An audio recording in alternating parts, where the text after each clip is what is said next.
In this video, we are going to look at the business configuration set. Okay, this is basically a business BC set, which is called business configuration set, which is basically predefined configuration delivered by SAP.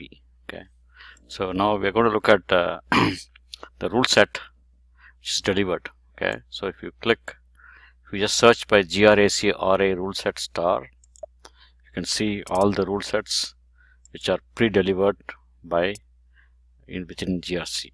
Okay, so these are the pre-delivered rule sets. So you have common, which is a prerequisite which has to be installed. JD Edwards, Oracle, PeopleSoft, APO, Basis, CRM, Basis only, just Basis, CRM, ECC consolidation system, HR with non-HR, ECC, no HR or no Basis, R3, just ECC, the SRM. So if you click on any one of the, let's say for example I click on this, I can display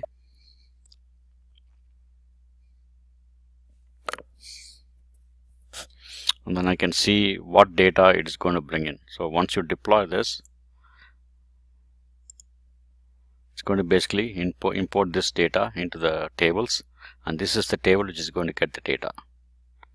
Okay, so this is what the BC set does. When you deploy, it basically updates the table for you in GRC. Thanks for watching the video. Please click on the link below to download the step-by-step guide. Thank you.